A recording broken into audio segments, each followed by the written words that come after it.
The United States, where the government has announced new visa restrictions targeting Nigerians accused of undermining religious freedom following escalating violence and what Washington describes as targeted persecution of Christians in Nigeria. In a post on X, U.S. Secretary of State Marco Rubio said the restriction will affect those who knowingly direct, authorize, fund, support, and carry out violations of religious freedom. And I'll read Marco Rubio's post on X. He wrote, "The United States is taking decisive action in response to the atrocities and violence against Nigerians, against Christians in Nigeria and around the world.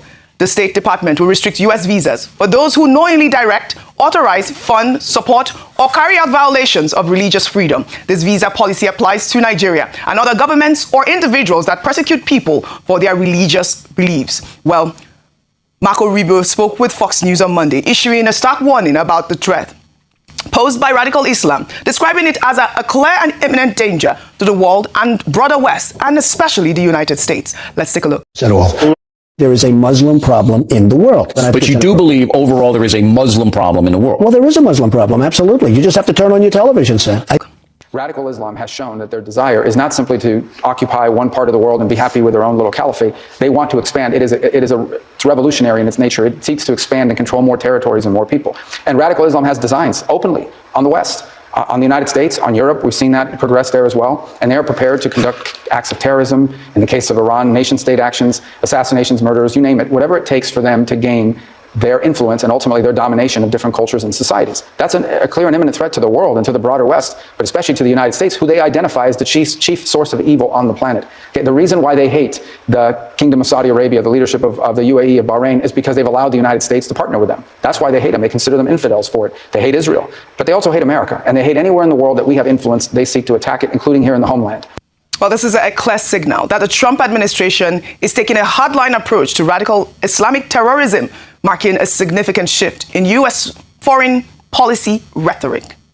Well, the visa ban announcement comes a day after U.S. lawmakers convened a roundtable in Washington with religious freedom and foreign relations experts to discuss Nigeria's escalating violence on President Donald Trump's directive. Last month, House Foreign Affairs Africa Subcommittee Chairman Chris Smith introduced a resolution recommending the visa ban and asset freezes on individuals and entities responsible for severe violations of religious freedom in Nigeria, especially naming the Mayeti Allah Cattle Breeders Association of Nigeria and Mayeti Allah Cattle Hore as erring entities. Well, MACBAN has since denied allegations of carrying out Christian genocide against Christians and urged Congress to withdraw the recommendation. Well, this visa ban announcement is a significant escalation in U.S.-Nigeria relations and represents Washington's most direct intervention yet in Nigeria's security crisis. Dr. Bati, I'd like your comments, but... Wow.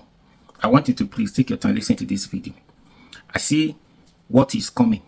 Could this be a solution to the problem, or could it be a problem on its own? What do you think? Let's watch this video. We'll come back and talk about it. Because the US, what the US is planning, they are planning something big. Now they are protesting. They want to declare the Sultan or Sokoto Caliphate as a terrorist organization. Now they are giving Tinubu's time to abolish the Sharia law in Nigeria, and they want to start sanctioning people and some organizations who are found guilty in connections with sponsors of Boko Haram, terrorist groups in this country. So this will go a long way, but do you think this will work, or is it problems on its own? What do you think? And listen to this. Don't forget to like, share, comment, and subscribe to this YouTube channel. Abati, Dr. Abati. Anyways, just listen to what Dr. Abati said. Said all.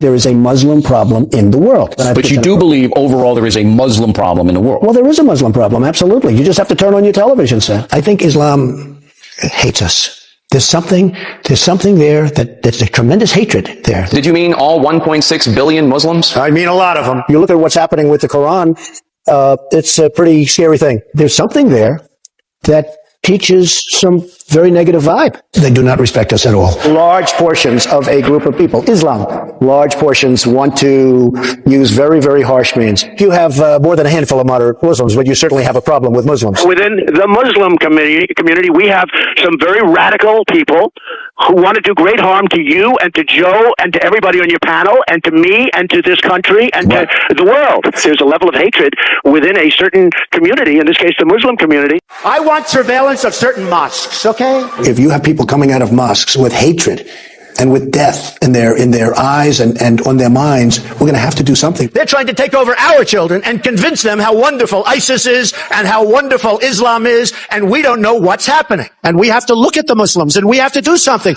We cannot stand by and be the stupid people while our country is destroyed. 25% of the Muslims living in the United States agreed that violence against Americans here in the United States is justified. 27%, could be 35%, would go to war. I watched when the World Trade Center came tumbling down.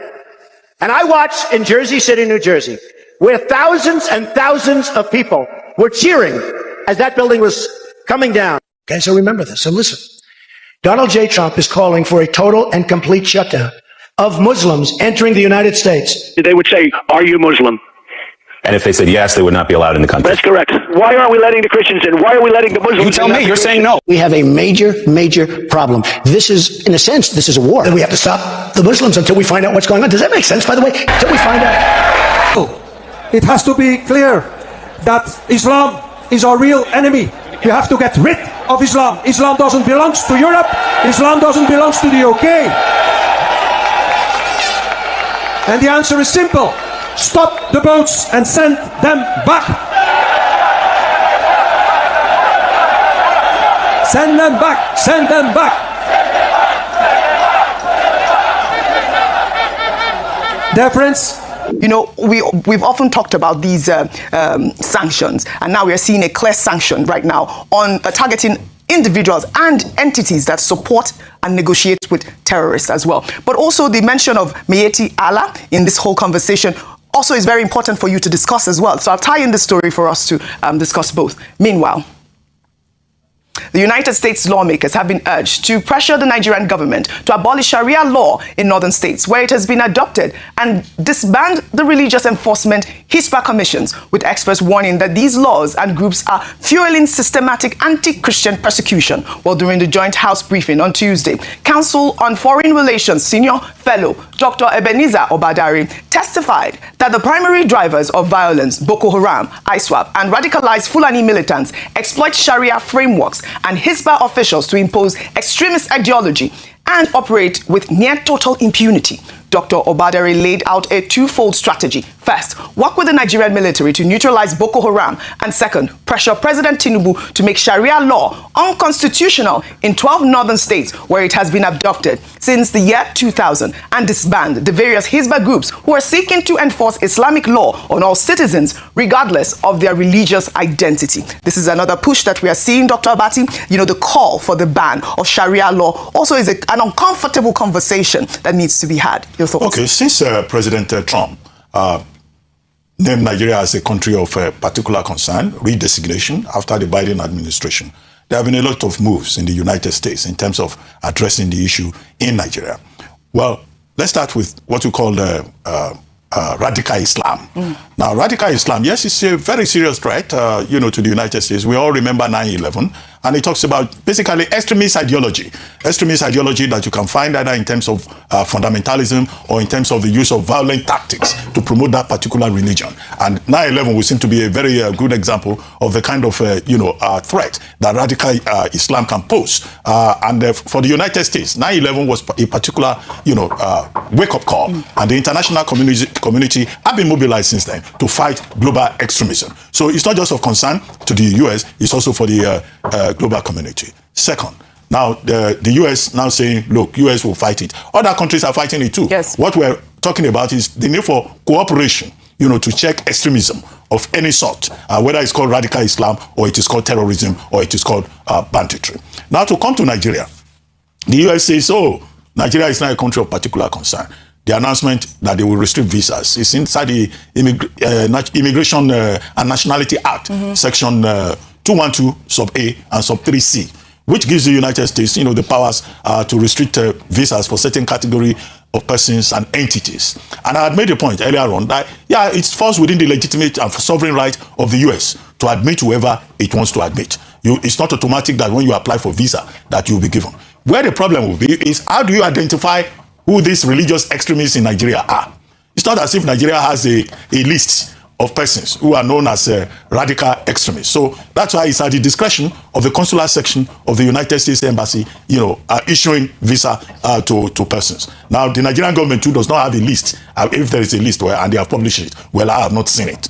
And then when you look at the Middle Belt area, Benue, Plateau, Southern Kaduna in the Northwest, most of the people who are involved in these things, the basis is not religion. The basis is land. It's economic power. It's about access to resources. So it's a bit complex in Nigeria. The other thing you raised is the Sharia. Yes. Now it was Dr. Ebenezer Obadare, he used to be one of our colleagues in those early days, who recommended that two solutions to address the problem in Nigeria. Put pressure on the Nigerian government to do a lot more. Then ban Sharia in 12 northern states and also ban the Isba units. Yes. Well, the thing to note is that the Sharia law is in fact in the Constitution of Nigeria. I think I said this about 2 days ago. In sections 275, 279. And its jurisdiction is civil. It's not a criminal orthodoxy, as some people are trying to define it in the United States. It means that the Sharia law can only apply to persons who have elected to be tried under the Sharia law. And we have Sharia Court of Appeal. We have in some of these states, where you have the Sharia. And in any case, it's a federal system. Yeah. Some states, that say, oh, we want to adopt this kind of system of law, are allowed to do so. But that law should not apply to people who do not subscribe to it. So you cannot use Sharia law now to punish Christians. Yes, and I do not think that President Tinubu has the powers to unilaterally say, oh, you will declare Sharia law unconstitutional. In fact, that would be a prescription for chaos, for conflict. In fact, it will worsen the situation because persons from those 12 northern states and religious leaders who, since 1978 Constitutional Conference, insisted on the Sharia being accommodated as a personal orthodoxy. They will be the ones to now rise up in arms. So in trying to solve a problem in Nigeria, you create another problem. All right. We have often seen, like you have said, that the Sharia law should not be used to persecute Christians, right? But we have seen that happen. I think we've discussed this at length. Ayo, even recently, we've seen... Now it's inching closer. Yes. And the truth is that we need to also decide whether or not Nigeria is a secular state or not. Correct. If we say that Nigeria is a secular state, then we cannot have sports whereby a particular religious law is allowed. So we need to make that decision. And I did mention at the beginning of this conversation around Christian genocide that we must have uncomfortable conversations around Sharia law in some states.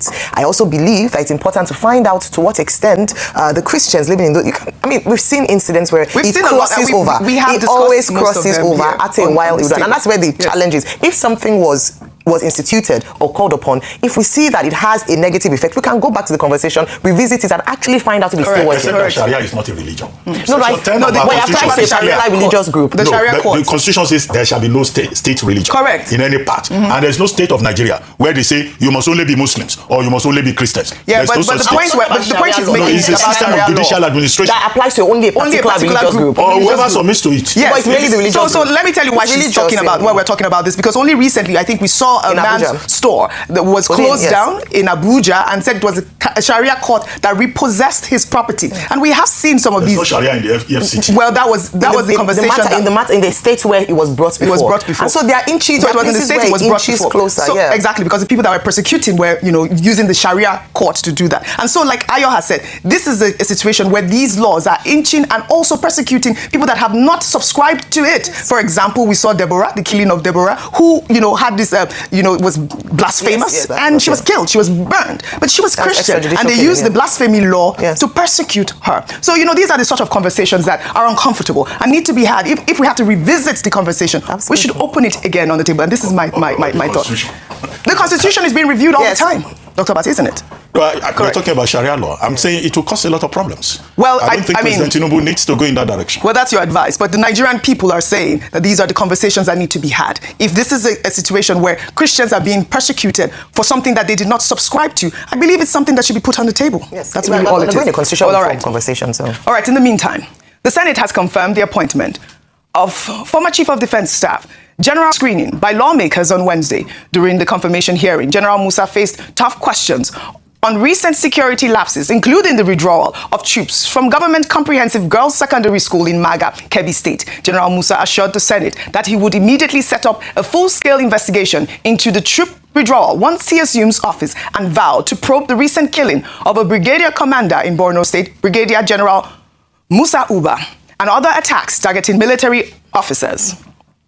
Well, during the screening, General Musa also declared a hardline stance against negotiating with criminals, stating that such negotiations compromise national security. Let's take a look.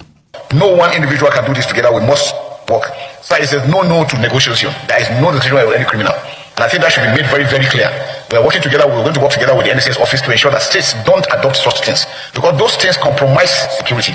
And to tell those that nobody, if you negotiate with them, they will never abide by it. It's just a moment. When they do that, they want to buy time to buy more arms, and then they were going to come. And we have seen it repeatedly. There are even localities that have done that. They still come after them. So, sir, it's a total ban on that. Total ban on illegal mining. Law is not.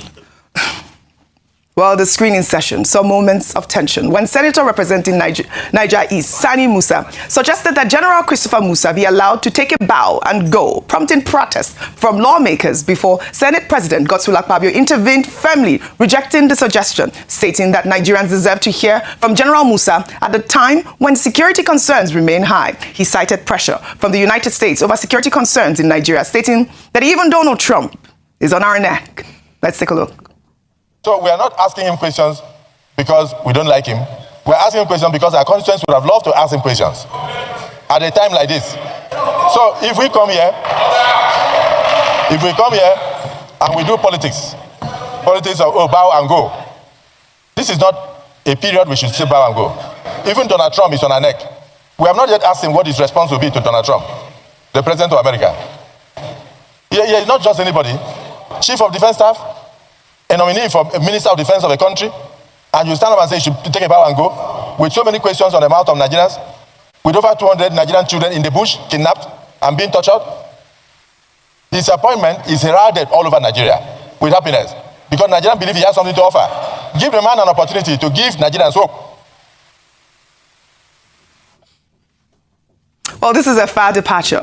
Well, from the Senate's usual rubber stamp bow and go practice. Some people online say the practice was rejected because of international pressure. I'll take some posts on X before I come to you. Akan wrote, if not for Donald Trump, Akpabio would never have read the terms of his engagement as Senate President. Hope he maintains this energy for other pressing national issues. Another ex-user wrote, and hailing Akpabio, saying, distinguished sir, you have earned my respect for this singular act. The era of take a bow and go just like that as a nominee minister can no longer be accepted in this crucial time of heightening insecurity. All government appointees must be scrutinized. Finally, an ex-user wrote, politics aside, Akpabio asked some genuinely pertinent questions. It's clear that even within Nigeria's leadership circles, there is an awareness of the pressure coming from the United States and a need to respond thoughtfully. And also in the meantime, speaking about, General Musa and, the zero tolerance on negotiations with terrorists, the House of Representatives on Wednesday called on the federal government to reveal the financiers behind terrorism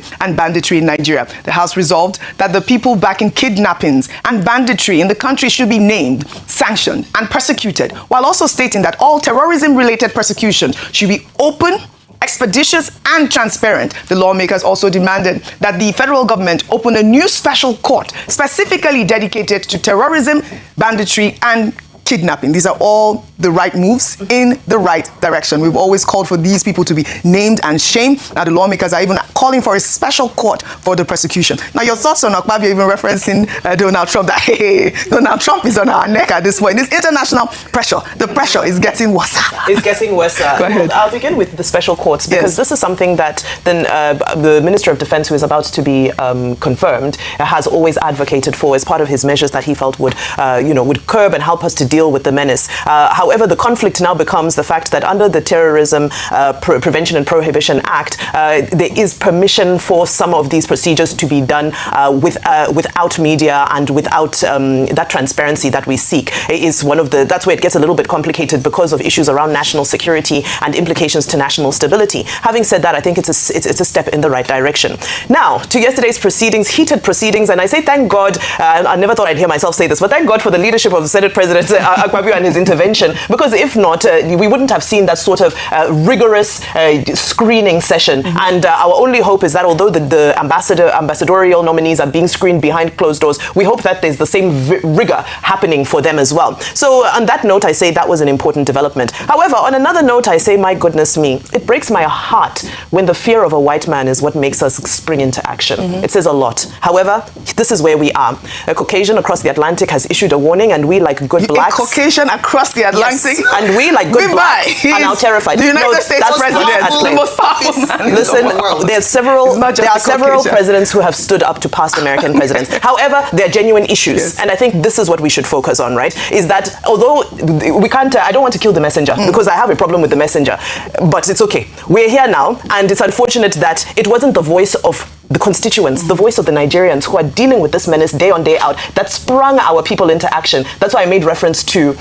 the gentleman across the Atlantic. However, having said that, I'm not a Trump fan, but I'm an African first. I'm an African first. I'm an African first. Good, I like Fantastic responses from the incoming Minister of Defense. What did he speak about? He spoke about withdrawing our military from checkpoints. He said we need these boots on the ground. Absolutely. They need to be in action, but we're wasting them because when they're doing the work that civil defense should be able to do at checkpoints. He spoke about budgets. He talked about the cost of the medium-range missiles. He said 150 million naira just for one, whether it strikes the target or not. This is the kind of thing we're talking about. And he said that in the past, there's been so much interference, there has been sabotage. And I love the fact that he's a man who has lived and tasted the experience. He knows where the shoe pinches. And I hope that he will get the necessary political will. Because, of course, we know that he sits in a cabinet of ministers. He doesn't make unilateral decisions over anything. Right. However, his experience is going to be valuable. From an administrative side, the weight of expectation on his shoulders is high. But I hope he will prove to be up to the task. Right, because people are asking, what will he do differently now as minister that he didn't do as CDS? And we have to remind people that Minister of Defense is a much more influential post. And speaking And speaking about that, he has to now deal with Bello Metawale, whose topic we discussed earlier yesterday, who, I think is slightly, or not, I wouldn't say slightly,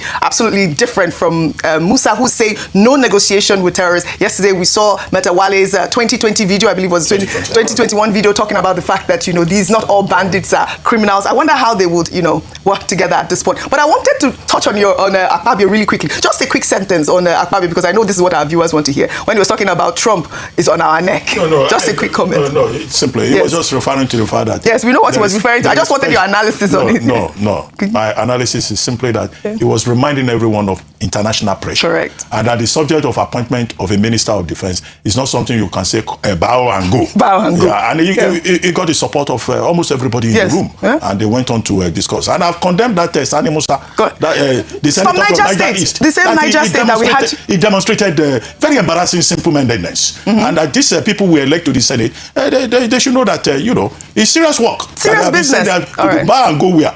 No, that nonsense should never be recommended. Absolutely. From Niger State, the same Niger State that they have their girls kidnapped at this point, just so that we can move. National pressure, and while it's very good because the world is a global village, but I'm hoping that we can return power to the office of the citizen, because the senators are representatives of the people, and the greatest fear for them to spring them to action should be what the citizens think or what they feel or the pressure put on them by the citizens of Nigeria. It shouldn't have to take an external personality to do that, and that's what I'm saying. Let us restore the power back to the office of the citizen, where Nigerian citizens can actually hold their senators' representatives to account. Right, well said. And Vimba, you made mention of some of the things that General Musa was talking about, even like investing in our security architecture and infrastructure as well. Meanwhile, Dr. Abati, you are always biased in everything because you were once in government, as if you don't know what is going on in the country.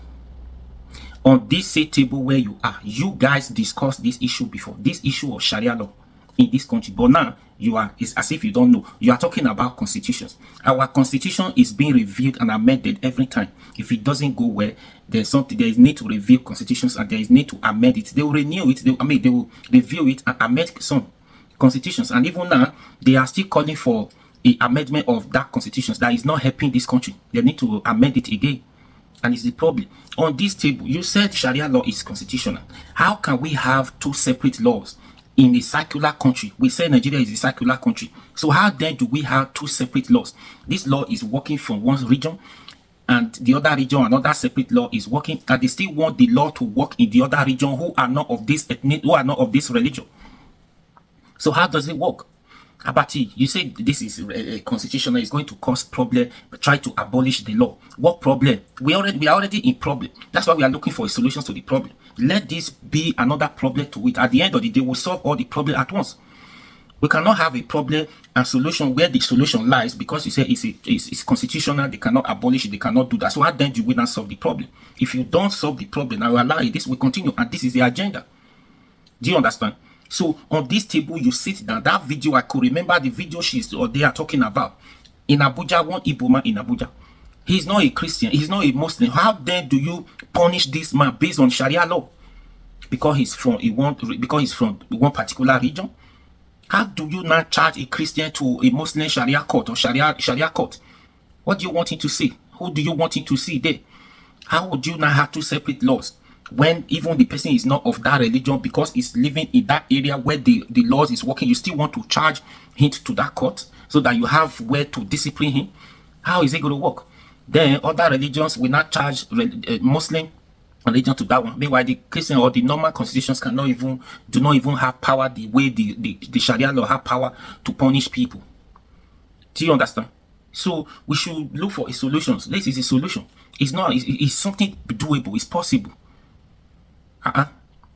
If it's causing problem, a lot of people said it before. We'll be talking about it. This is opportunity to open the discussions, have a discussions around the table around this. How do we get out of this? Solve this problem once and for all. You were here when they killed Deborah for blasphemy. Is that not a Sharia law? Was Deborah a Muslim? No. So this is not a problem. It has been happening, and you still wanting to continue saying it cannot be amended.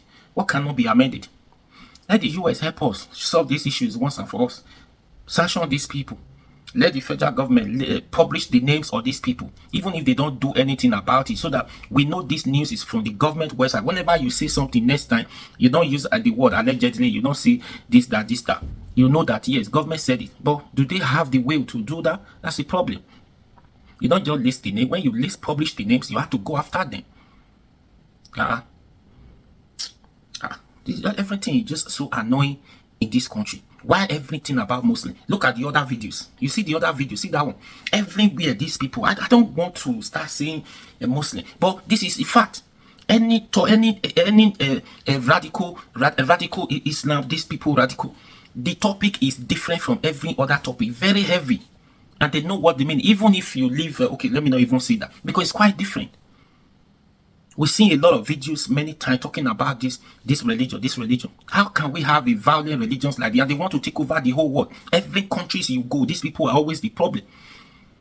They're always the problem. If you see any crime in any country, in the UK, in the US, in Canada, Australia, if you record any 5 or 10 crimes in those cities, go and check people carrying out those crimes. They belong to this religion we are talking about. They belong to Islam, Muslim.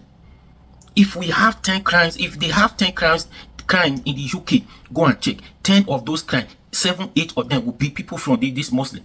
In the UK, in the US, the same thing. Canada, Australia, the same thing. And now they are working so hard, they want to take over the country by all means. Is it by force? Why would you force somebody to join your religion? Is it by force? If this religion is something that is good to everybody, why are you forcing people? People should see reasons to join. People should see reasons to embrace your religion, not by force. That means there's something is wrong there, that you are forcing people to join. You want to convert the whole world to be a Muslim country. Now look at Europe. The other video is from Germany. He said they don't, anywhere there is a problem. They're causing problem in every country. UK causing problem. In Canada causing problem. America the same thing. Can't we have a president who is acting like the German, like the US, who is saying no, this thing cannot stand, because they see the danger, they know the danger. They see the danger. This thing we say now, it's just like what Tinubu is doing now, try to make Nigeria a one-party system. Can't you see the danger? Can't you see what is causing in National Assembly already? Because they now, the majority in that National Assembly now, they are now APC member. See what is going on there. No opposition in that National Assembly again. Anything now they want to do, majority carry the vote, and APC, everything will go smoothly for them because there is no opposition again. Whenever opposition speak, they don't listen to them again because majority carries the vote. It's the same thing with Islam. If you now have 80%, if Muslims now taking over like 60-70%, they know on their own they are now 70% ahead of the Christian. That means Christian will become something else you don't even know.